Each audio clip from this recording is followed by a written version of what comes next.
The very word secrecy is repugnant in a free and open society. And we are, as a people, inherently and historically opposed to secret society, to secret oaths, and to secret proceedings. Waking humanity, one soul at a time. This is the World You Don't Know radio show with your host, Nick O'Connell. Good evening, ladies and gentlemen. You're very welcome along to this Monday edition of The World You Don't Know. Myself, Mick O'Connell.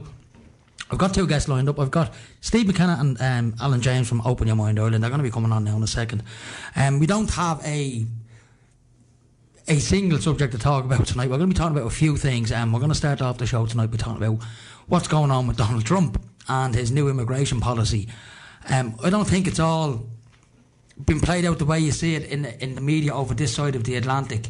I mean, you had Theresa May, for example, condemning Donald Trump's latest immigration policy and at the same time sending £100 million worth of fighter jets to Turkey, who is governed by a maniacal Muslim dictator called Erdogan. You know, so she's condemning Donald Trump for what he's doing, but then she's selling weapons to a Muslim country. It doesn't make sense, you know, when you think about it. But I mean, what's he going to do with these fighter jets? He's not going to just sit there looking at them and polishing them every Sunday afternoon. I mean, these jets are for killing people, and here she is enabling that. And yes, she's got the gall to give out about what Donald Trump is doing. Anyway, she's here in Ireland tonight. Anyway, she's over here with Enda, rubbing shoulders with him and trying to figure out what they can do about Ireland post-Brexit. Anyway, that's a subject for another day. I'm going to go straight to my guests. Good evening, lads. Good evening, Mick. Oh, I can hear you both. Good evening, Stephen. Good evening, Alan. How are you?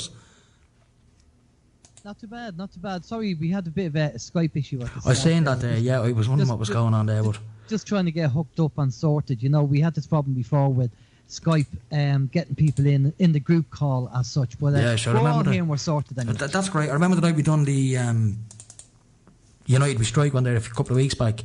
There was a fair few problems at the start of that. For a good 15 minutes or something like that, wasn't it? I think it lasted. But anyway, as you says, it's all sorted here tonight, so there's no problems. Now, I just mentioned there at the top of the show there about Donald Trump's immigration policy and the absolute furor that's going on around the world. Everybody's getting the knickers in the twist about Donald Trump, calling him a racist and whatnot. Now, Donald Trump is only doing, for the first time in my life, what a president who was running for election said he's going to do. I mean, this was all in his election manifesto. He said he was going to do all these things, and here he is doing it, and people are condemning him. Now, 131 people, I believe, there or thereabouts, were stopped going into America the other day because they were either Yemeni, Somali, Iraqi, Iranian, and there was some issue with their status, and they were stopped, questioned, and then passed on through. They're not detained anymore, and that is in comparison to the 350,000 people that actually passed through American airports over the weekend. 100 and something out of that amount of people is not a very big figure, and yet the whole world is in uproar over it. It's a bit nutty. I think the world has gone nuts. Let's put it that way. Trump got in and he started writing executive orders left, right and centre. And some of them obviously were definitely beneficial. There's some things that he's done that I like his approach on. But there are people that we've spoken to that feel that this is all part of the game plan. It's all part of the plan. So we don't want to be too quick to assume that Trump is going to be the saviour and he's going to make all the difference, and hear these stories about the New World Order being on the run and that he's going to change everything. I think we have to be very, very careful. I think we want to sit back and just observe and see what happens, because, you know, I do think that Trump is part of the game. Oh, without a shadow of a doubt. I've no doubt about that. He is. I mean, Donald Trump is a billionaire, let's face it. You know, and as George Carlin said, it's a big club and you ain't in it. Exactly. And at the end of the day, the New World Order, I mean, they've been planning all this for years, well ahead in advance. So maybe at the end of the day, you know, they control both sides of the chess game. You know that, Mick. We've talked about it before on the show. And there's no, I mean, you know, they probably would have had planned. They probably sat down and said, right, if Hillary gets in, we're going to do this. If Trump gets in, we're doing this. If Sanders gets in, we'll do this. So they have all their plans, because anybody worth their salt, especially in that kind of game, you have to plan your attack. Whoever gets in, Then you take your plan B. Trump got in. They wanted Hillary in. She would have been toned the rope, and we probably would have been in World War III by now. But she was just too tainted. Everybody knew she was a psychopath. See, I look across social media, Alan, and I see all these posts, and even in the mainstream media, Donald Trump the hero, Donald Trump this, and everybody is lauding, particularly in the truth movement, saying, he's the antidote to the New World Order. And what they keep forgetting is, he's cozying up to Israel. He's saying, look, I'm a friend of Israel. Don't get me wrong, it's okay to be a friend of Jewish people. Of course you should be a friend of Jewish people. Jewish people are fine. But Israel is an apartheid state. We weren't friends of South Africa when they were an apartheid state. The world stood up and gave out about them, and yet they're allowing Israel to do what they do.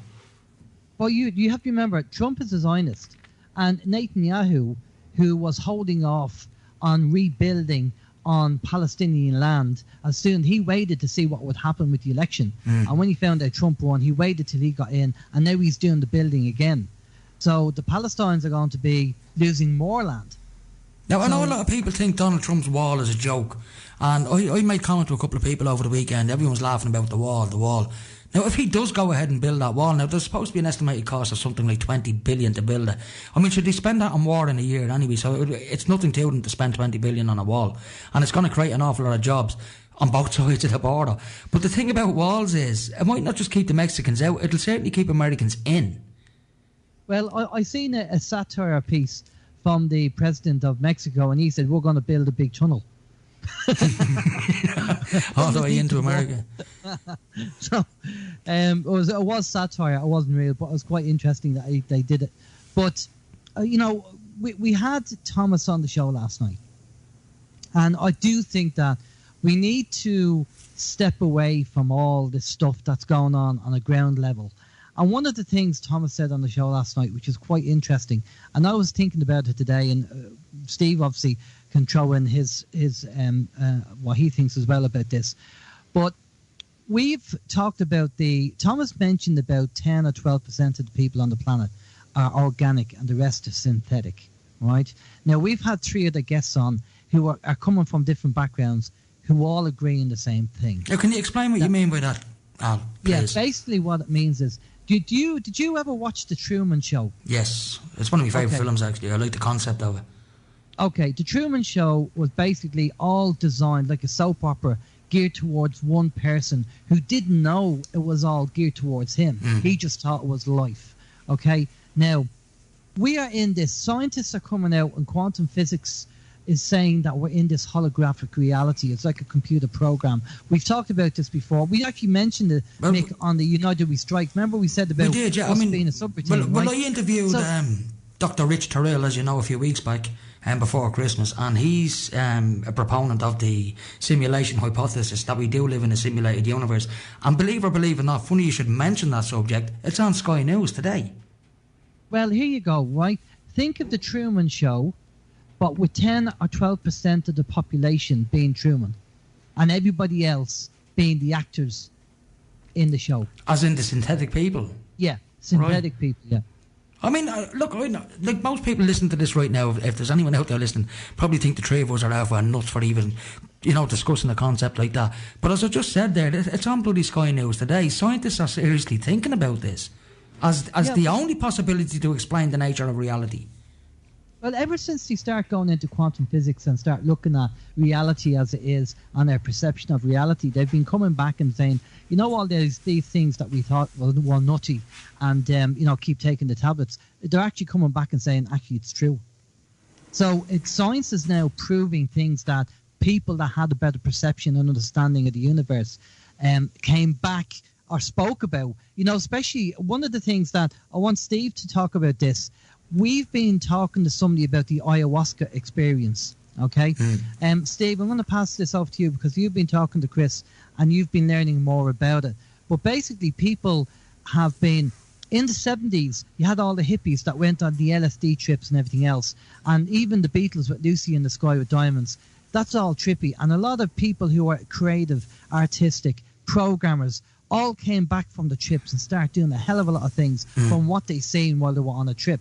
Now, the ayahuasca is not LSD. The ayahuasca is a natural plant. But, Steve, I'm passing this over to you because you've done more on it.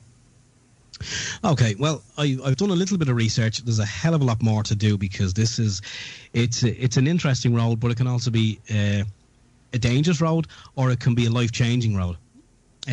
But basically, the ayahuasca, Mick, if you're unfamiliar with it, no, I'm aware of what ayahuasca is. It's 2 plants, isn't it? You've got to combine both plants. It's the leaf of one plant and the bark of another, or something like that. Or the bark of another plant. And when they're mixed properly, this is mostly done in the Amazon, and there will be it's classed as a medicine over there.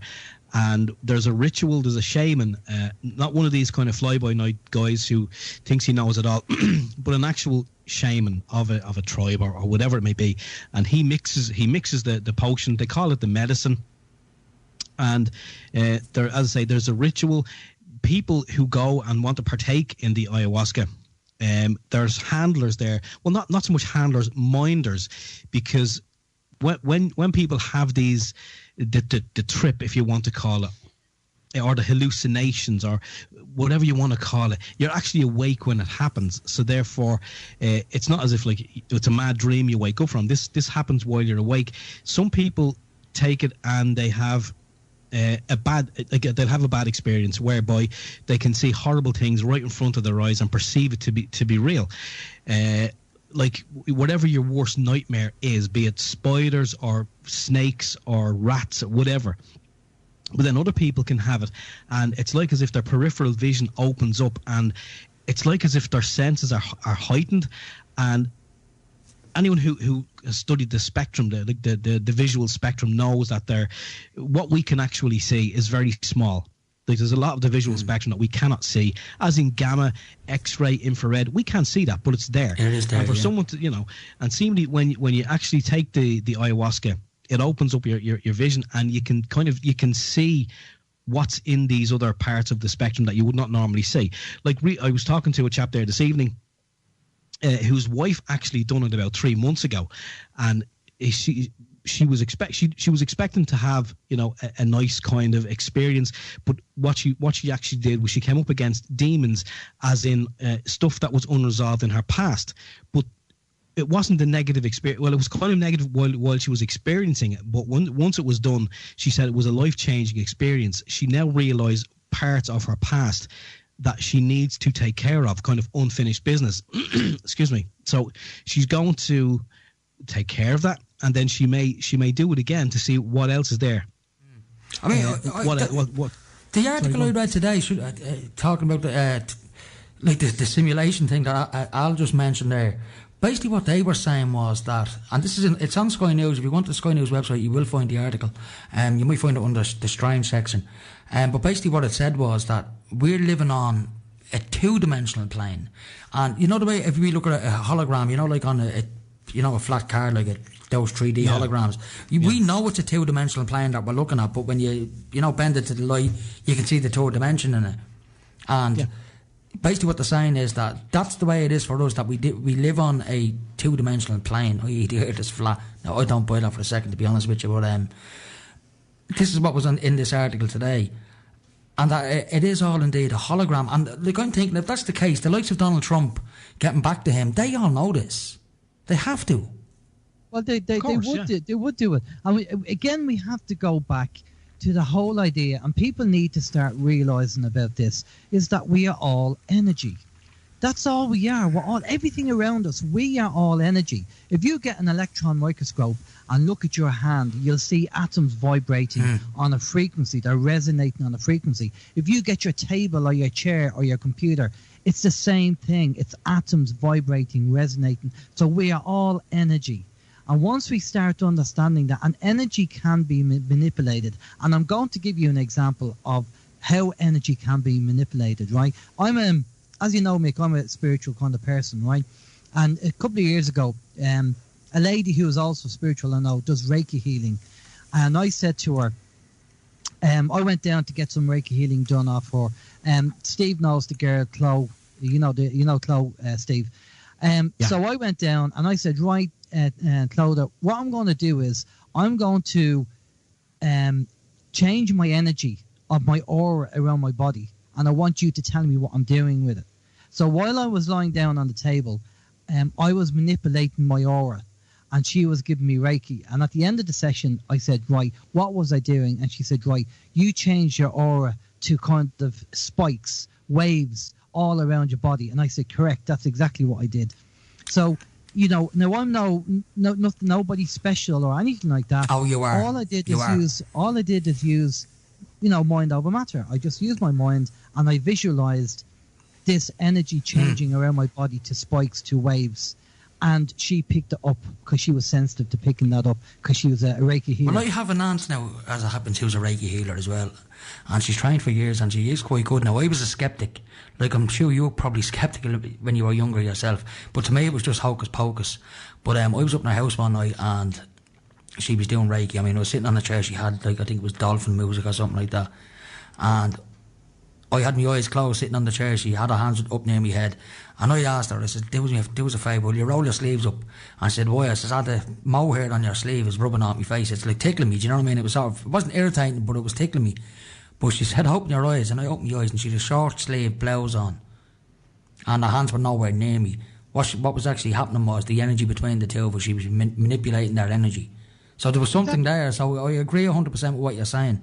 And we are energy beings at the end of the day. Yeah, well, if you look at there's a place over in China where you go, a woman went over, she had a tumour, and she got 3 energy practitioners around her on the table. There's a video of this on YouTube, right? You can see these 3 guys, and they pick a word like the word heal, but in Chinese. And what they do is they stand around her, and they have an ultrasound of the picture of the tumour on screen. And what they do is they just use their hands, and they're using this kind of chi energy, and they keep repeating this mantra of the word heal, heal, heal, heal. And it has a physical effect. Live the tumour going away in a few minutes. It's mad. Listen, I need to go to an ad. We're going to stay on that subject when I come back. We'll be back in 2 minutes with Alan and Steve, folks. Talk to you in a second. Broadcasting to Lucan, this is Liffey Sound. 96.4 FM. You're listening to Liffey Sound on 96.4 FM. Now, folks, you're very welcome back. The text number is 08706271138 if you have any comments. Now, Alan, just before the break there, we were talking about energy and stuff like that, and it reminded me of a documentary I seen many moons ago. This Japanese doctor, but I don't know if I think he was a doctor, but he was a scientist anyway, but he was experimenting with water. And he was basically saying that water has memory. That's right. I don't know if you've ever seen that, have you? I know about the chap, and the best way to, not just water has memory, but you can actually manipulate the water. If you get 2 glasses of water and put a sticker on one saying love and the other one hate, and then actually focus positive I think that was the experiment he done. Yeah, exactly. And if you do that, people can do this. They can actually go and get 2 jars and do this and do it themselves to prove the point that water doesn't just have memory, but you can manipulate the water by the energy that you put to it, that you send to it. And what he was saying was that, as he said there, he was showing you the crystalline structure of the water, you know, at a molecular level. And as was demonstrated in his documentary, the water that was hated, it had no form. It was just didn't look nice, you know, whereas the other one looked like beautiful geometric snowflakes. Yeah, I mean, people have to realise that, again, we're going back to energy and how powerful our minds are and what we can do. And so we have to be very careful about, you know, this day and age, we have to be careful of our thoughts because, okay, we're just going to be going into something that's quite, you know, high level, but we know about the energy that's hitting the planet. Everybody's talking about it. And people are probably seeing maybe their friends and family going a bit loopy or going a bit nutty, or things around them going a bit nutty. And we've been told through the people that we've spoken to through our show is that because they're not handling the energy. Again, if you go back to 10 or 12% of the people on the planet are organic and everybody else is synthetic, then the synthetic people are not handling the energy. And that's probably why you're seeing a lot of people just do nutty things. You think, what was that all about? And what I mean, Thomas said, we asked him last night, what's the energy at the moment? What does your intel tell you? And he said his intel is that we're at about 93%. And if you look at James Gilliland and all these other people, they all agree, Drumlow, Melchizedek and all this, they're all talking about the energy hitting the planet and the changes that are taking place. As to the effect it's going to have globally, we don't know. There are changes that are going on the planet as we speak, but it is affecting people in all different ways. Some people, last night, myself and Steve were talking about it as well, people that we used to be in our life quite frequently have now gone or disappeared, or we very rarely speak to them. Because they're not on the same wavelength as you anymore, I'd imagine. I mean, there's so many people in my life who, you know, they're still family, you'll always love them, that'll never go away. But, you know, you've drifted away, and this is, you know, something I've noticed over the last, you know, say maybe 10 to 15 years, and prior to that, like the 30 years prior to that, families were stuck together like glue, you know, yet there was a big sense of community everywhere. It's all gone. Yeah, it's all changing because, like, I lived in London, and in London, there's very little community spirit over there in most parts of London, and the reason why is because there's people coming and go, living in flats, renting out flats, so there's no sense of community because nobody knows anybody. You don't know who your neighbour is, you don't get to know them because you're probably only going to stay there for a year or two and then you move on. So you don't get that. Where years ago, Mick, as you know, your parents moved into a house and you were there for 30 odd years. So you got to know everybody. You knew everyone on the street. I mean, even the road I live on, I'm on my road now 7 years this year. And it's a nice road, it's a quiet road, it's a nice place to live, it's a nice area to bring kids up in. But I only know one neighbour on my road that I know, like, personally, and that whose house I would go in and out of. And that's a neighbour from a previous location that I lived who just happened to move onto the road not long after I moved onto it, you know. But everybody else on the road, I wouldn't have a clue what their names are. I know them all to see from walking past my house and me walking past theirs, but other than that, I wouldn't know who they are. Yeah, I totally agree. Steve, you're in a cul-de-sac as well. What's it like around your area? Around my area, as you probably know, Alan, probably the same as your area, and maybe not so much your area, but probably Mick's area. I would come and go on a daily basis. I will wave to people, but I would probably know maybe shy of a handful of people who I would probably have a conversation with. But even at that, look at Christmas, not even Christmas, look at New Year's. As I think we mentioned this before, New Year's Eve, everyone, you go back 30 years when we were all kind of teenagers or maybe just a little older or a little younger. We used to go to Christchurch for the bells, as it was called back then. Not even that, Mick. If you remember at the stroke of midnight on New Year's Eve, everybody came out of the house, everybody met up on the road. There was a sense of community. Big hoolie, a big dance. Yeah, that's gone. Yeah, we used to do it. Now, I grew up in James's Street there, right beside St James's Hospital, and there's a block of flats there, and it's like a circle basically, you know. And every New Year's Eve, 12:05, there would be hundreds of people out in the circle, like doing the hokey cokey, everything, you name it, was getting done till 2:30 in the morning, and it was a great atmosphere, no violence, no fights, everyone went home peacefully. Now, nobody does it now. People are afraid to come out of the house on New Year's Eve because there's so many bloody lunatics running around the place. Well, again, see there, that's the New World Order getting what they want. The manipulation and the fear being put into the people. Breaking down society, basically. Yeah, totally, Steve. But that's all you see in the newspapers. I mean, if you look at the Sunday World, for example, you know, and I don't buy any newspapers whatsoever. I check their online editions just to see what waffle they're coming out with, and it's nothing but gangland this, gangland that. Like the government are saying they spent 100 million in the last year fighting gangland. Really? Can you document and verify that? What have they spent the money on? They spent the money on beefing up on Garda Síochána. That's what they've done. You know, there's no one shooting at the guards in this country. There's no one in gangland that shot one bullet at a guard in this country, and yet they're tooled up like commandos. Yeah. Well, again, this is the police state, isn't it? That's what we're getting to. And you probably heard what happened, Stephen Manning and Colm, forget Colm's last name, sorry. Grennan, yeah. And you probably heard that, Mick, about them being brought into court. Everything speeded up, certain rules broken to get them in, to try and put them away for 2 months, because they're challenging the system. And it doesn't like to be challenged. The system does not like to get challenged. And, you know, history will tell you, like, even go back to JFK, he challenged the system, and look what happened to him. Yeah. But all this is changing at the moment, Mick. There's so much stuff that's going to be coming out. We thought last year was unbelievable with information. There's going to be so much stuff coming out this year as well. Now, as Thomas said, when he talks about disclosure, it won't be the big D got to do with anything got to do with ETs or UFOs. Disclosure being all the stuff he said. If you think Pizzagate was bad, Wait till you see what's coming But see, down did the you road. not see, I mean, with the Pizzagate thing, though, didn't they sort of turn that into fake news? And I believe Pizzagate was a true story. I mean, I looked into it and it was a true story about the Clintons and the crap that they're involved in. But the media spun it around and turned it back into fake news. Yeah, but you don't believe the media. People need to stop. They need to be switching off the mainstream media, the propaganda. That's all it is. They need to be switching that off.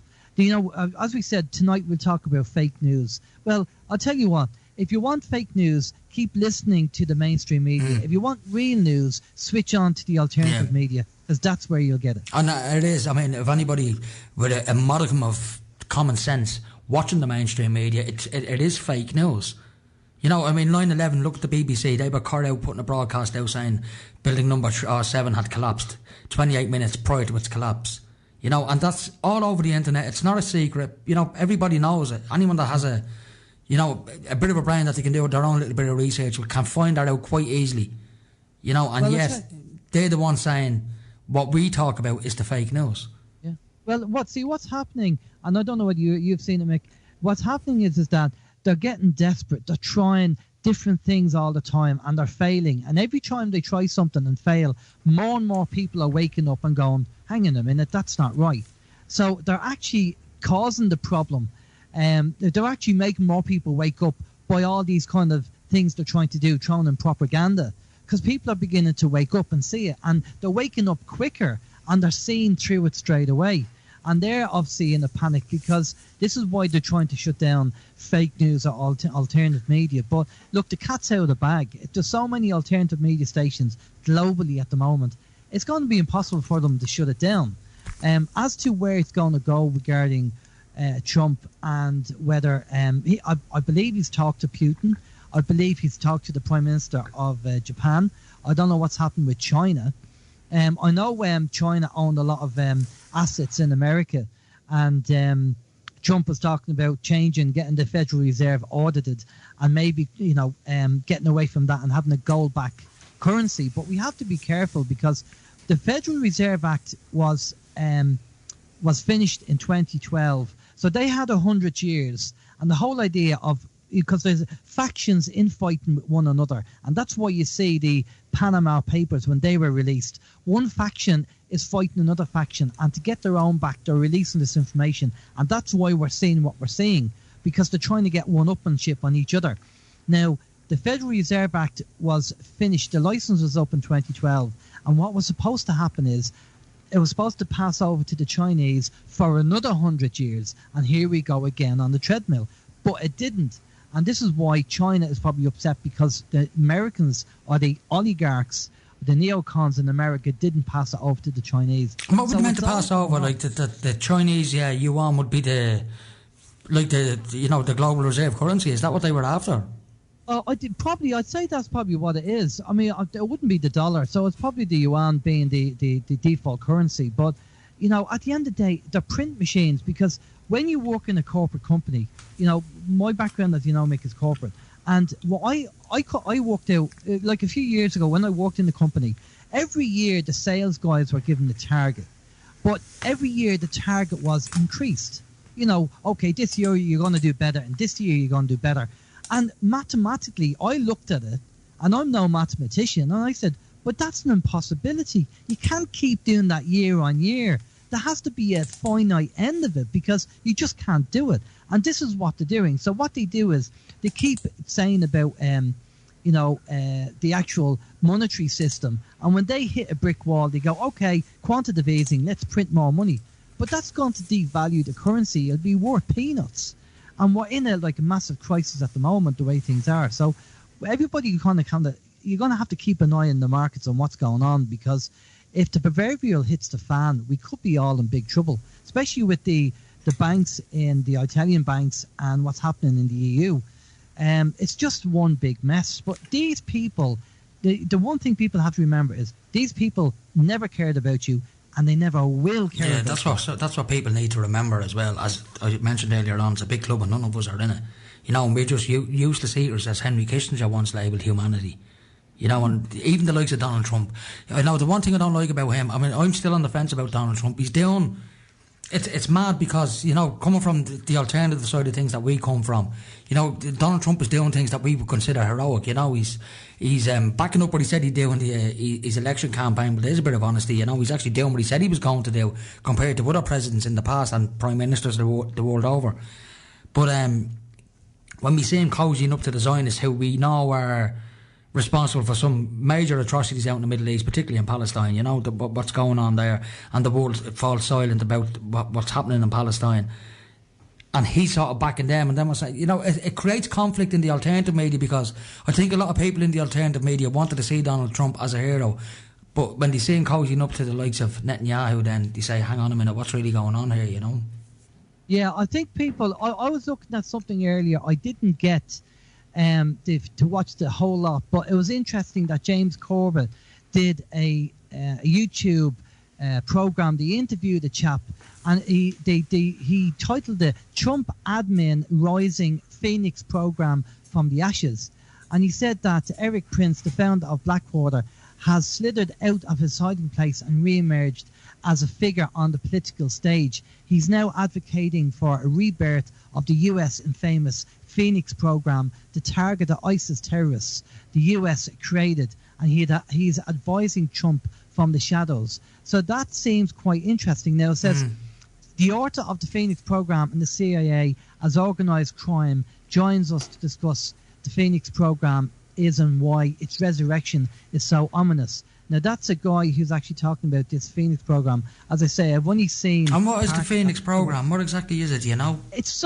something that they had, as far as I know, it's something that they had done in Vietnam, and they implemented in Vietnam, and they're bringing that back in, probably more than likely to control and manipulate the people. Right. More than likely, because a lot of these programs are psychological. So that's probably what it is, but don't quote me on it. Right, listen, I need to go to another lad, so you hang on there in the background there, lads, and we'll be back just in 2 minutes. Folks, we'll be back in 2 minutes with Alan and Steve. Okay. You're listening to Liffey Sound, www.liffesoundfm.ie. Listen online. Community radio at its best. Now, folks, you're very welcome back. Now, my next question is for Steve, because I'm aware that you've been sat in the wings there, Steve, and yourself and Al have forgotten about you, so I don't want to bring you in now. Make it an easy question. Oh, it is. No, I seen a video last night, and it's only gone up online. Now, there is talk that it's fake in the comment section. If you look at the comment section of the video on YouTube, they say it's fake. Now, I'm going to give you the title of the video is Stanley Kubrick confesses to faking the moon landings. Now, this video was only up since, well, this one was published on December 2015. Now, I don't know if it is Stanley Kubrick in the video, but this guy is confessing to being Stanley Kubrick, but he's also confessing to being responsible for faking the moon landings, for making the movie that the conspiracy theorists say was the real case. Now, I don't know whether they went to the moon or not. I wasn't here, so, you know, I can't attest to that. But, you know the conspiracy lads, that they never made it to the moon, you know. I mean, there's even talk now of the Van Allen belt, that it's such a high belt of radiation, there's no way any craft can pass through without killing anybody on board and frying all the electronics. So then, if that's the case, and you know, even NASA today are saying they haven't figured out how to get through it yet, and the moon is beyond the Van Allen belt. Well, how did they get to the moon in 1969 in a tin pot, basically? What do you make of it? I don't know if you've seen this video now of this guy. I don't know if it is Stanley Kubrick. It looks like him, but it's the lighting in the video is a bit funny, you know. Plus, he's very old in it. He looks very old. Yeah. Well, no, I haven't seen the video. I definitely haven't seen that. Just in relation to the Van Allen radiation belt, from the research we've seen, it's kind of taken as a given that in order to get through the Van Allen radiation belt and live to tell the tale, that the cabin or the capsule that you will be travelling in would need to be made from lead, and it would need to be at least 6 feet thick, which the rocket that went up in the 60s wasn't. So again, like there's two schools of thought on this, Mick. One is that they didn't go, that Stanley Kubrick did fake it, because somebody said somewhere that if we can't make it, fake it. So seemingly, that there was something that was done. Like they obviously had to train for this, and they had there was a movie set. I mean, I think that's taken as a given. We can say there is, right? So let's say it was faked, but would Stanley Kubrick come out and admit to it? Well, apparently this video was made. I don't believe he would, for the simple reason, if he did, even on his dying bed, if he was to come out and say that, I think that he will be putting the lives of his family and future offspring at risk by doing so, because I'm sure if he did, he was obviously sworn to secrecy, and like a lot of things, the American government are very powerful, and I'm sure they would say, if anyone said, the likes of Buzz Aldrin or Neil Armstrong, I mean, they rarely give interviews, and if they were challenged over the walking on the moon, they got very aggressive. So maybe it didn't happen. Maybe they were all sworn to secrecy. Maybe they were all told, if you open your trap, your family, your nearest and dearest, will be no more. That's just one school of thought. The second school of thought, we spoke to someone on a previous show of ours, possibly maybe in the last 6 months, and I can't remember exactly who the chap's name was. Alan may remember, but he said that they did go to the moon. He said not only have they gone to the moon,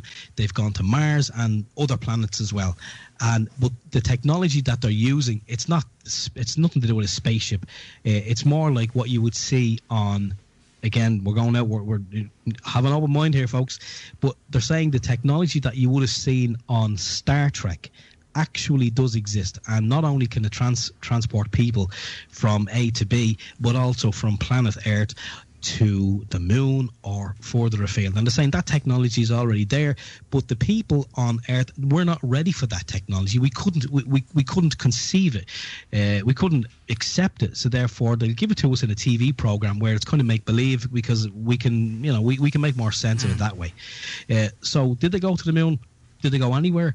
I don't know. I'm stuck in the middle between the two of those. Now it was funny. They made references to some movies. And one of my all-time favourite conspiracy movies, if you want to call it that, I think it's a conspiracy theorist's favourite, is Wag the Dog.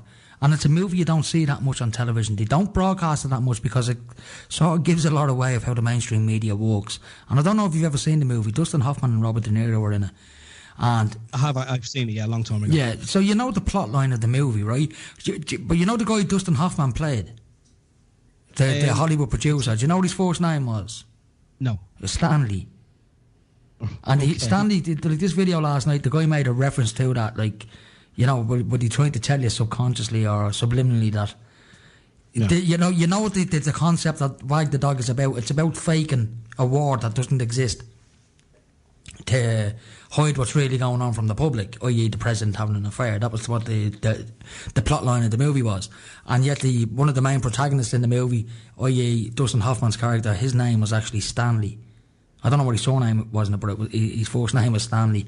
I thought it was a little bit strange. I was never aware of that. His first name had never dawned on me or related it to Stanley Kubrick. But have a listen to that interview. It's called Stanley Kubrick Confesses to Faking the Moon Landings. Now, whether it's a genuine interview, I don't know. But he sounds genuine enough. I mean, don't get me wrong, there's plenty of internet hoaxes out there where you see some, nut job pretending to be somebody else or whatever, but this has an air of genuine about it, Yeah, well, as I haven't seen it, obviously we will check it out. But again, technology and what we have today. And there was actually a program, I'm sure, Mick, you're familiar with Photoshop. What Alan mentioned to me there it must be about 2 weeks ago at this stage.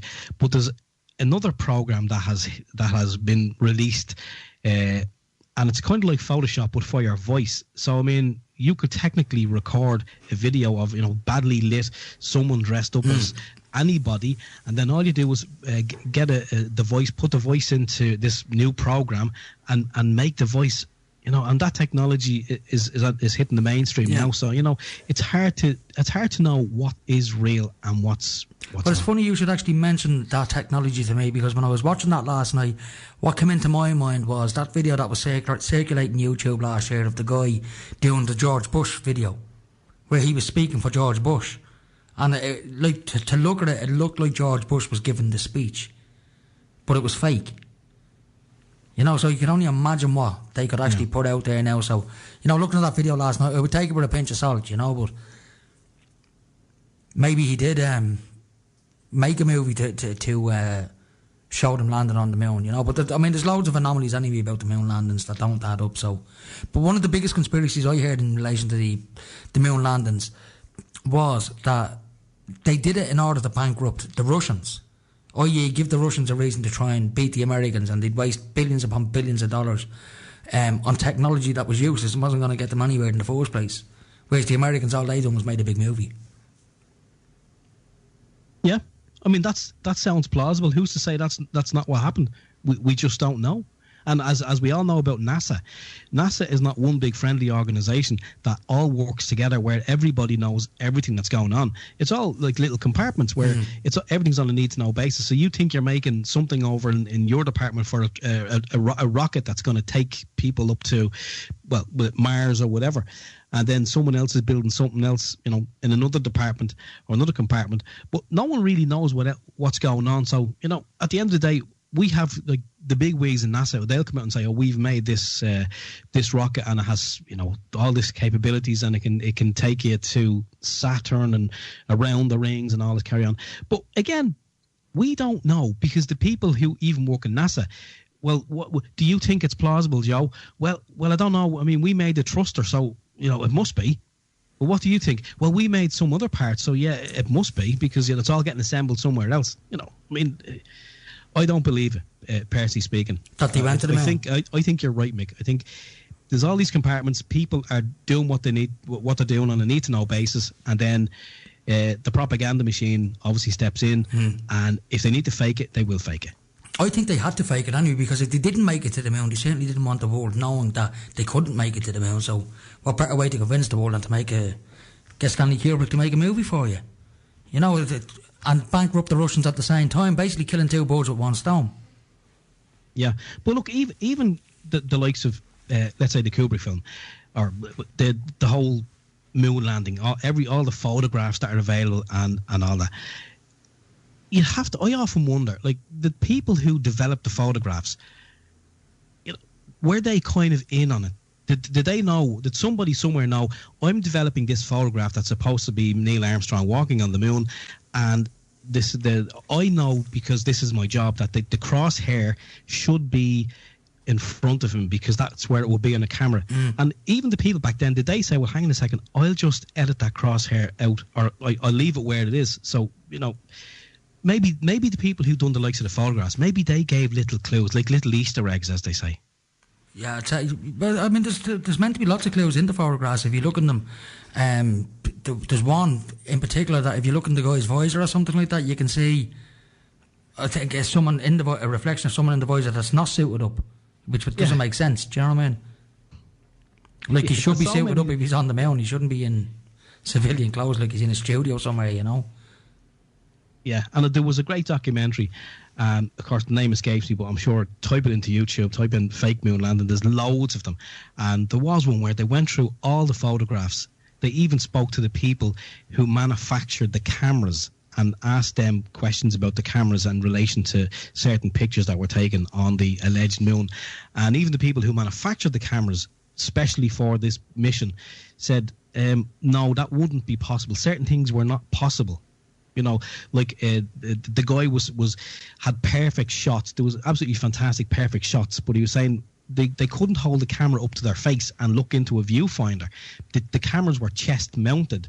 So, you know, for them to get as many fantastic pictures as they allegedly did was, you know, even the guy who, as I say, manufactured the camera, even he was kind of dumbfounded, you know, with the clarity of and the preciseness of all the shots. Yeah, it's a good one, all right. And who knows, maybe they did go to the moon, maybe they didn't. But anyway, listen, lads, we're going to leave it at that, because I have the results of my competition. I gave away 2 tickets last week to the Open Minds Ireland event in Dooley's Hotel next month, so I need to give those away. So I will bid you good night, and thanks very much for coming on, the both of us, Alan and Steve. Thanks for having us, Mick. More than welcome, lads, and I'll talk to you very soon. Night, Mick. Night, take a handy, lads. Bye-bye.